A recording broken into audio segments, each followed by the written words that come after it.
If you don't understand your past, and if you're having a confusion with your present, you think you'll have something for the future? If you understand your past, you should be able to put something together in the present so the future will have a better stepping stone for the next generation to come. Now that's what, as Polynesian people, that's what we did. We always looked ahead because basically we could see where we're at and we could see where we came from. You know, when you think that you traveled that whole Pacific corridor and then you finally reach Fiji, Tonga, Samoa, then from there we became Polynesians and we split in many directions. And you can see how each group in Polynesia took on the mantle of trying to be Polynesian.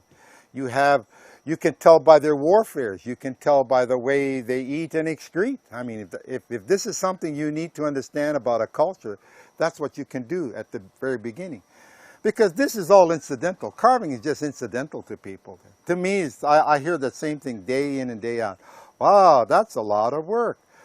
See, that's the endeavor and that's the responsibility that you take upon yourself to make a difference. Because you see, if there's nothing out there, then who's going to do that for you? If no one stands there in the front and says, hey, I need help here, how would we know then to apply and administer this kind of help in that direction or that kind of support? A lot of time we did it without support, only because I chose a genre that was very, very scary. Scary. I have to use that. They're almost X-rated at the point where we don't talk about this. We don't talk about kahunaism. But today, in the 21st century, everybody is a kumu. Everybody is a kupuna. And the kupuna is not so much someone with a wealth of knowledge. It's someone who's old. You know, there's a difference between elders and those that are filled with knowledge, with wisdom. We don't have those kinds of people. Carving, again, has never been fixed, and the closest you can get to carving has been canoe making. And I think it's because when the tapus were overthrown in 1819, they decided not to pick it up. Our people decided there was no reason to continue it.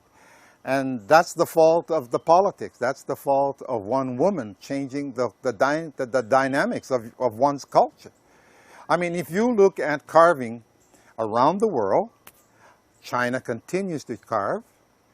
Japan continues to carve in wood and stone, and so is India. So you look at the continuance of their culture. It's not that they gave it up because of Christianity. They didn't give up nothing for anybody. They continue to maintain it. But because of 1819, that huge, huge break in the culture, it just threw us in a turmoil. And it is since that time we've been trying to, maybe about, 170 years, 75 years have gone by.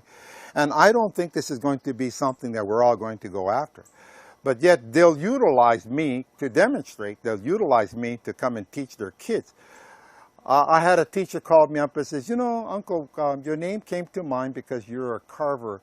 And could you come and carve for my class and maybe talk to the kids about makahiki?